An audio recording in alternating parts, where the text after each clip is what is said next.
Hello everyone, praise the Lord, hallelujah, hosanna, जय मसीह की, जय यीशु, हैसु सहाय। आप जिस भी रूप में एक दूसरे को अभिवादन करते हैं उस रूप में मेरा अभिवादन कबूल हो। मैं एंजल बोल रहा हूँ, डॉन एंजल बोल रहा हूँ। बहुत दिनों के बाद मैं वीडियो बना रहा हूँ और इसे अपलोड करूँगा। आप लोग देखिए, लाइक कीजिए, कमेंट कीजिए, शेयर कीजिए। इस वीडियो में मैं बताना चाहता हूँ बिब्लिकल धर्म और भारतीय धर्म के शिक्षाओं के बारे में।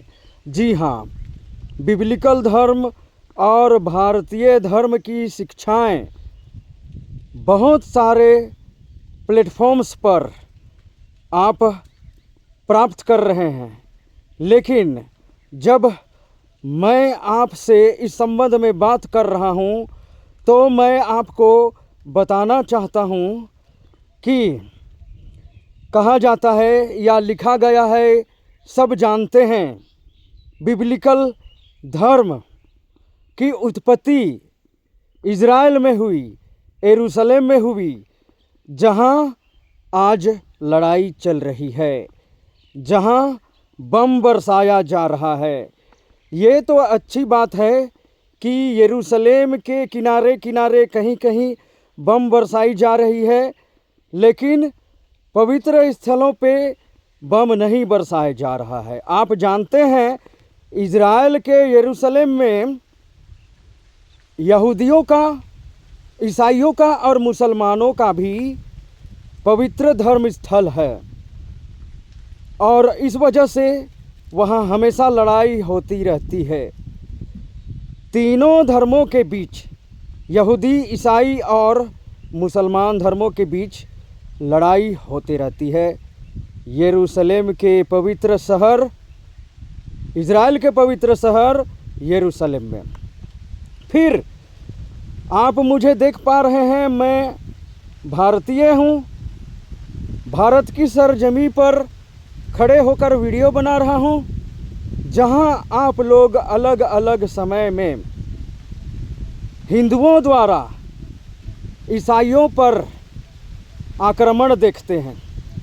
बहुत सारे हिंदू लोग ईसाइयों के परिवार में, घरों में, गिरजाघर में, मंडली में, सभा में चले जाते हैं, जहाँ जा कर के बखेड़ा खड़ा करते हैं। कहते हैं, धर्म परिवर्तन कर रहे हो, धर्म बदल रहे हो, गलत काम कर रहे हो, देशद्रोह कर रहे हो, देश के साथ गद्दारी कर रहे हो।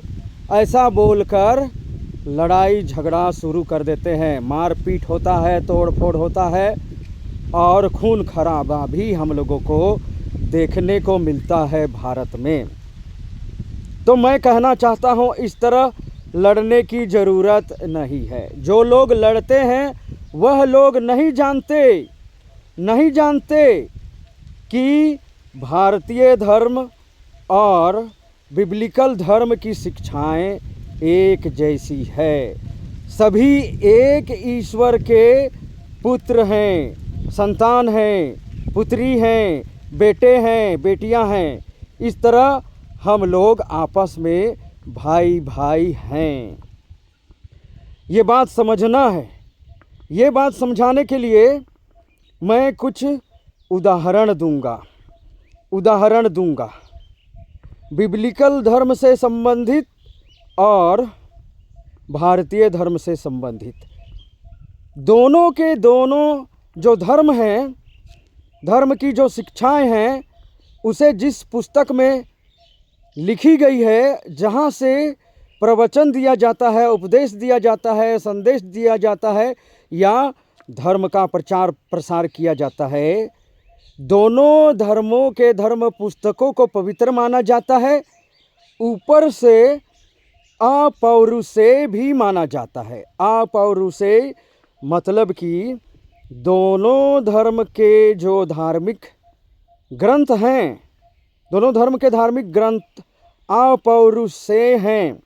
हम इसको ऐसा भी कह सकते हैं, ईसाई लोग तो गिरजाघर में पाठ पढ़ते हैं, बाइबल पाठ पढ़ते हैं, उसके बाद रोमन कैथोलिक चर्च में अंत में कहा जाता है, यह प्रभु की वाणी है।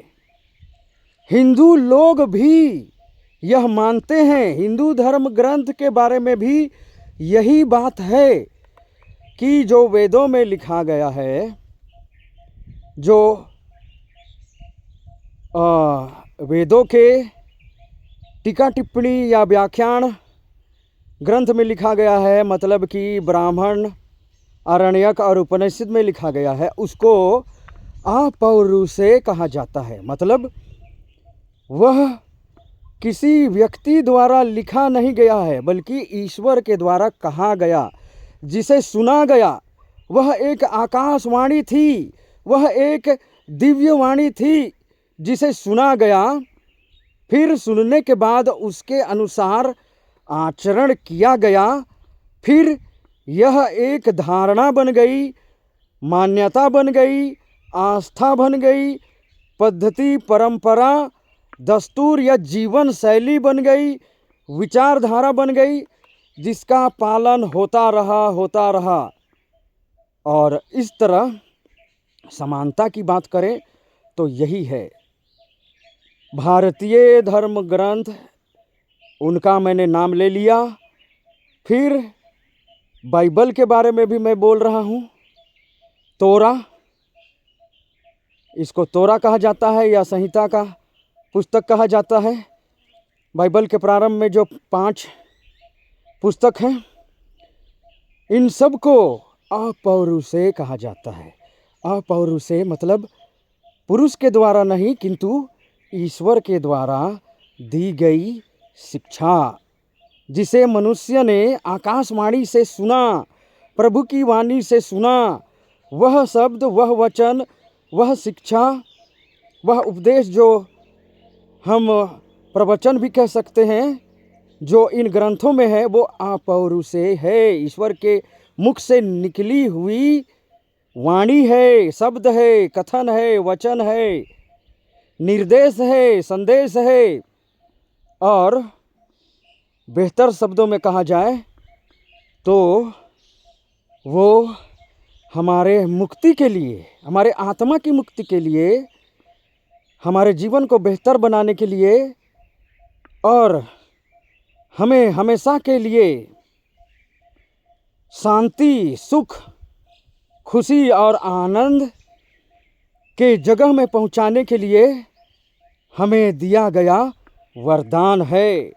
इस रूप में हमें दोनों ही धर्मों के ग्रंथों को सीखना है, समझना है, मानना है और उसके अनुसार चलना है।